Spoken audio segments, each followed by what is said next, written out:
আজকে একটা কোর্ট অঙ্গনে অদ্ভুত ঘটনা ঘটেছে।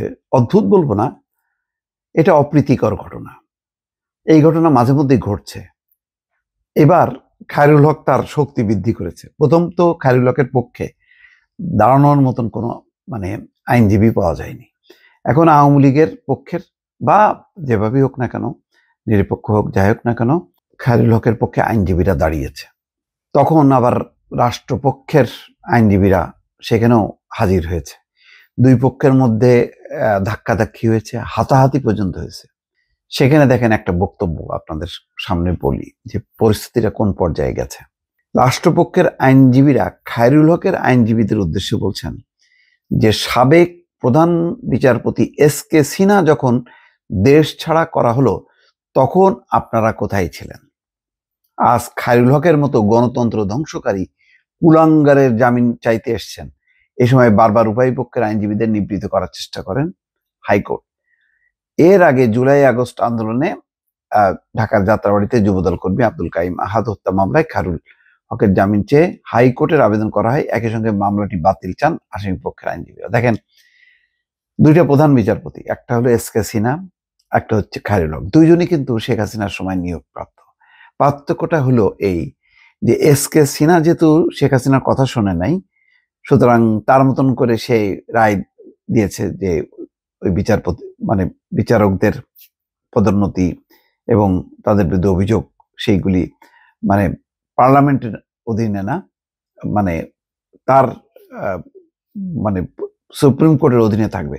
এইসব নিয়ে একটা টানাপোড়েনের মধ্যে খেপে যান শেখ হাসিনা এবং এস.কে. সিনহাকে দেশ ছাড়া করেন। এবং খুব ন্যাক্কারজনক, দেশের একজন প্রধান বিচারপতিকে এইভাবে দেশ ছাড়া করার পর তারপরে একেবারেই ভেঙে চুরে পড়ে। তারপরে অনুগত দলদাস লোকদেরকে দিয়ে বিচার বিভাগ সাজানো হয় উচ্চ আদালত, একেবারে টপ থেকে প্রধান বিচারপতি সেই ওবায়দুল হাসান থেকে শুরু করে এনায়েতুর রহিম সব ছিল একেবারে ছাত্রলীগের নেতা কর্মী, আর পরবর্তীতে হচ্ছে বিচারপতি।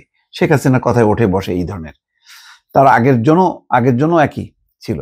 এখানে দেখেন প্রধান বিচারপতিদের সম্মান মর্যাদার এখানে প্রশ্ন।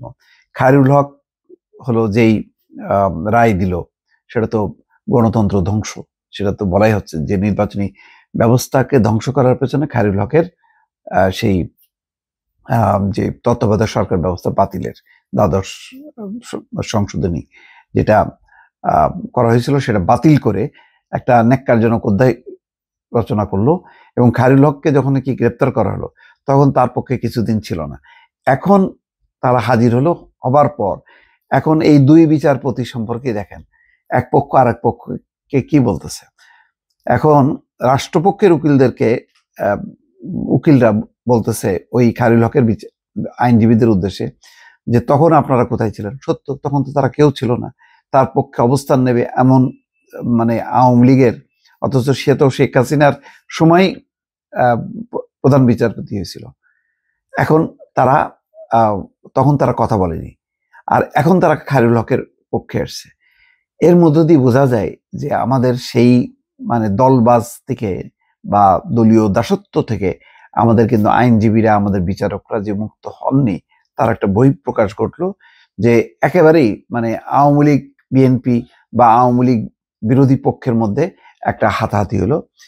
বিকাল ৩টার দিকে খায়রুল হকের পক্ষে শুনানির জন্য আদালতে হাজির হন জ্যেষ্ঠ আইনজীবী এম.কে. রহমান, অথচ তার আগ পর্যন্ত কিন্তু কয়েক দফা কেউ ছিল না তার পক্ষে। কামরুল হক সিদ্দিকী, জেড.আই. খান পান্না সিনিয়র আইনজীবী এবং আওয়ামী লীগ আমলে তিনি মানবাধিকার গণতন্ত্রের পক্ষে কথা বলছে, এটা সত্য। আজকে অবশ্য এই অবস্থায় সে অবস্থান পাল্টেছে, সেটা তার অধিকার আছে, আমি এটার নিন্দা করব না। মহসিন রশিদ, মোতাহার হোসেন সাজু, সৈয়দ মামুন মাহবুব সহ আওয়ামীপন্থী বেশ কয়েকজন আইনজীবী উপস্থিত হয়। এজলাস কক্ষে আগে থেকেই ছিলেন রাষ্ট্রপক্ষের আইনজীবীরা এবং ডেপুটি অ্যাটর্নি জেনারেল আদালতে বলেন অ্যাটর্নি জেনারেল মহোদয় 1 সপ্তাহ সময় নিতে বলেছে, অর্থাৎ জামিনের শুনানির জন্য 1 সপ্তাহ সময় নিতে বলছে। তখন ডেপুটি অ্যাটর্নি জেনারেলকে খায়রুল হকের আইনজীবী মহসিন রশিদ বলেন, আপনি আদালতকে এভাবে নির্দেশনা দিতে পারেন না। এই কথা বলার সঙ্গে সঙ্গে খায়রুল হকের আইনজীবীরা এবং রাষ্ট্রপক্ষের আইনজীবীদের মধ্যে হইচই শুরু হয় এবং এতে হাতাহাতি সহ ধাক্কির ঘটনাও ঘটে। আজকে খুব করুণ একটা নির্মম বিষয় যে বাংলাদেশের প্রধান বিচারপতিরা আজকে আদালতে আসামি হিসাবে আসে, প্রধান বিচারপতিরা দেশ ছাড়তে বাধ্য হয়। এতে আমাদের যে বিচার ব্যবস্থা কত দুর্বল, কত নাজুক হয়ে যায় রাজনৈতিক সংঘাতে, তার বড় প্রমাণ হচ্ছে এই দুটি ঘটনা। দর্শক ভালো থাকবেন, আল্লাহ হাফেজ।